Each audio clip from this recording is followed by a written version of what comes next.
Minecraft.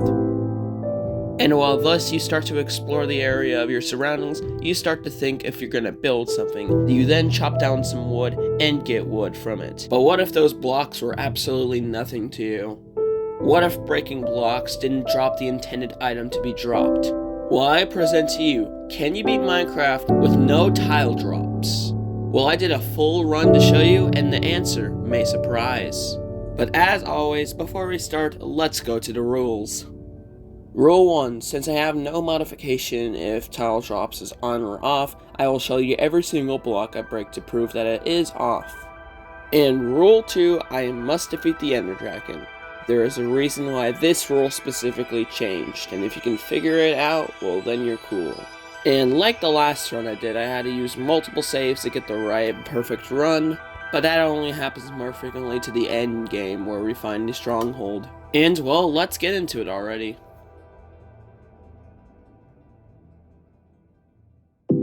And as we turn tile drops off and load this game into hard mode, as you can clearly see, we spawn in the middle of nowhere once again. And after putting the map into our offhand, we look around and see two villages, though we go to the one furthest to the right. And as soon as we get into the village, we find ourselves a blacksmith with some okay loot. And luckily, this village had a cleric, since getting stone was basically impossible. But at some point or another, you might be thinking, how is this challenge even possible? Well, my first thought was trading with villagers to get emeralds themselves. And luckily, there is one that can help out for now. Because only killing 3 cows at maximum can give us 1 emerald, which once again means at maximum we can kill 240 cows before we get all 80 emeralds we need for the villager trades. However, I did want to see what was at the other village and see if there was more there, so I went there instead. I should also mention that I am getting most of the emeralds before going to the nether, because going to the nether is way more common than doing the villager trades in this situation. And at the village, there was basically practically nothing there, except the Fletcher obviously. And while exploring some more, I found a desert village which without hesitation I went straight to. And once I got there, I killed their livestock. But then I found a shipwreck which had 4 emeralds inside it, which is pretty good. I did get the treasure chest and found the treasure using the 8-9 coordinate strategy that I explained in my Minecraft Secrets video, which I will indeed make a sequel on. But what was in there was practically not even worth it. I got a cake, a bit of armor, and a name tag, and a bottle of enchanting of course, but the Buck and Quill crashes the game, so that's why I didn't pick it up. I then dig my way out of there, and I sleep for the night. And as I kill some cows the next day, I accidentally broke some grass. And the same goes for here as well. But these couple hits were intentional. But after killing animals that give out leather, I realized another way I can get emeralds. Raids. Because during raids, if you kill one of the bad guys, you can get special loot from them, including emeralds. And after killing the captain, I went back to the village to start the raid, but slept right before the raid could start. And by listening to the calls from where they came from, I managed to kill the one guy we needed to finish the first wave.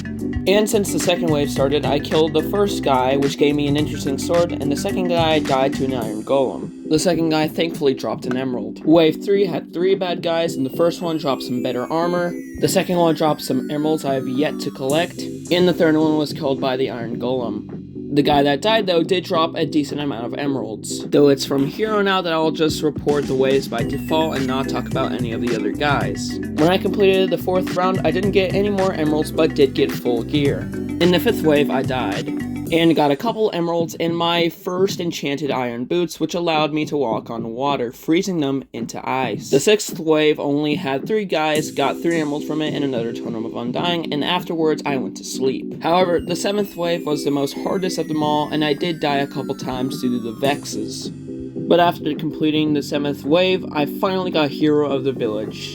And from there, I had enough emeralds to get through at least half of the phases for the cleric.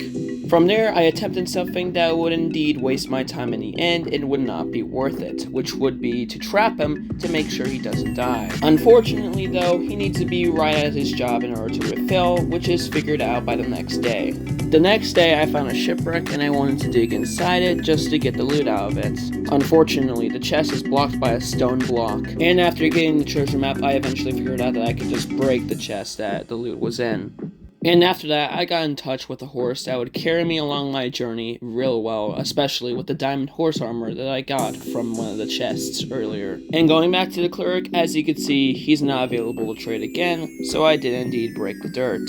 And after some time, he was available to trade again, and we can get him through the first stage. Now we are on the second one. And to save 6 minutes of your time, I managed to get past stage 2 by the end of the day, and slept for the night. Afterwards, my plan was another raid, but I needed some food, so what I did is I sheared the sheep, and then I killed them afterwards. Because if you didn't know yet, wool can actually be used as a fuel source, though a bad one can use 2 to cook 1 mud.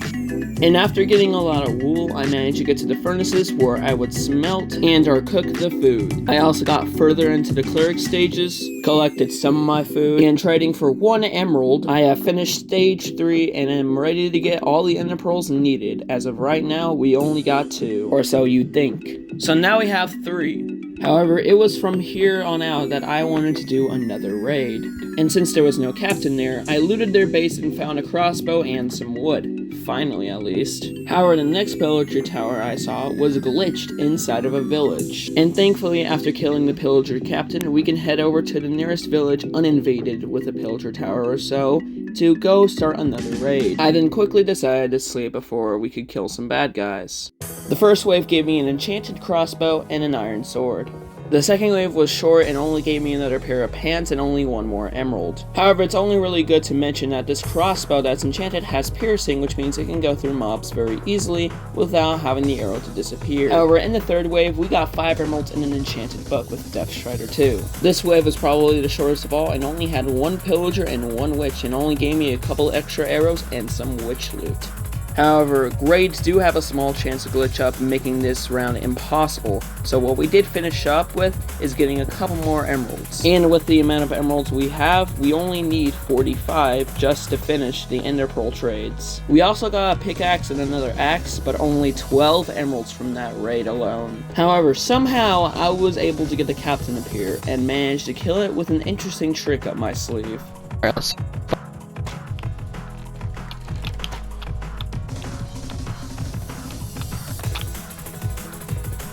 Alright. Boom. Yes! Alright, back to the desert village. And once we reach the desert village, we can once again piss off the pillagers and more once again. The first wave already got us 5 emeralds, which is a good start already. And in the next wave, we got another 5 emeralds, along with some more loot. And while the next wave was going, I crafted some bread and then ate it to heal up. And skipping to the end of the raid, needless to say, it glitched once again. But we were left with almost enough emeralds to complete the trades we need.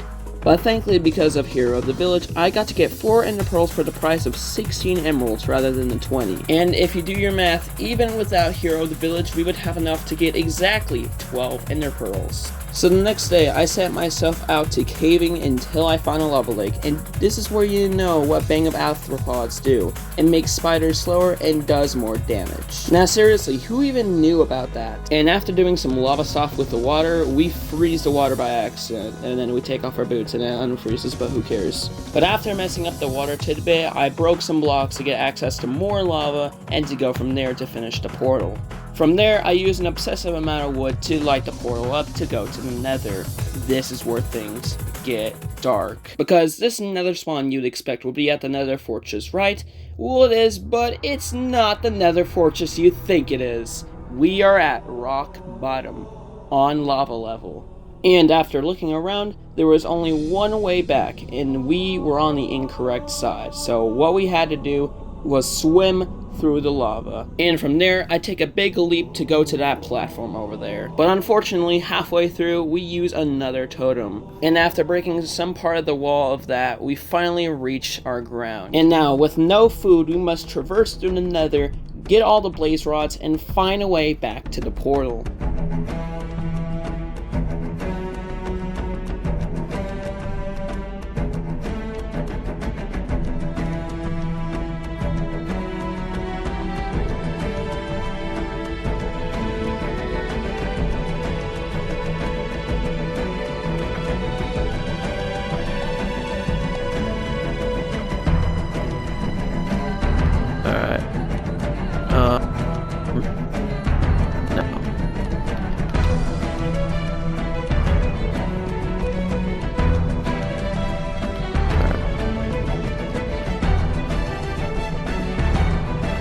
Hey. Okay. If we die. Right. Here we go. Lots more.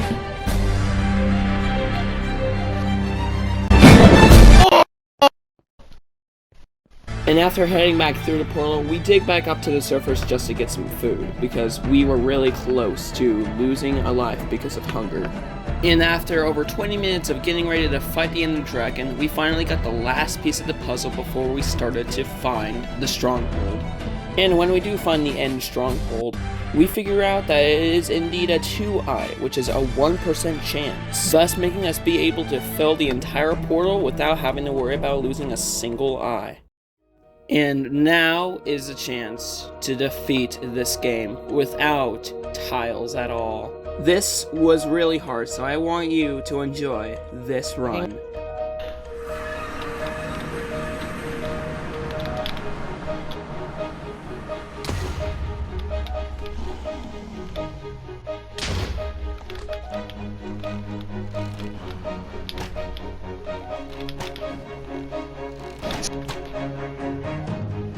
Okay. Oh, I actually survived. How? I swear I place it. I swear on my life. Collect it. Get ready. Okay, let's go. Let's go. Let's go. We have an extra one, just in case an Enderman gets mad. Let's go, baby. Let's go. Bro, let's go.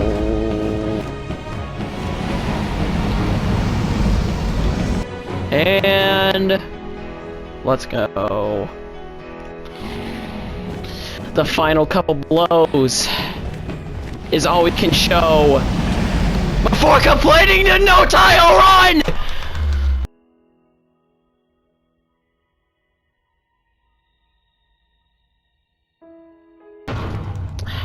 And this time, it's over. This time, we can't do anything. Breaking torches, cannot do anything. And even if we did manage to break the dragon egg, the one thing that ruins it all is no tile drops. Which means that this run is complete. Hardest difficulty. And unfortunately, that is why I had to change the rules after 3 videos of doing any other challenge. But it only applies to this one specifically, so we can always change it back. So is it possible to beat the game? Yes. But the Ender Dragon Egg? No. Unfortunately, if you want this seed, I can't give it to you. Throughout all the troubles I've gotten through on the Nether, there is not a chance you're getting through that. Not even in hardcore mode, which isn't even in the game. But if you want to see more challenge videos like this, make sure to like and subscribe, but don't make it your first priority. Right now is a playlist of all my challenges that I did, and it's really doing well, so if you want to watch my other challenges, please feel free to, and I'll see you in the next video.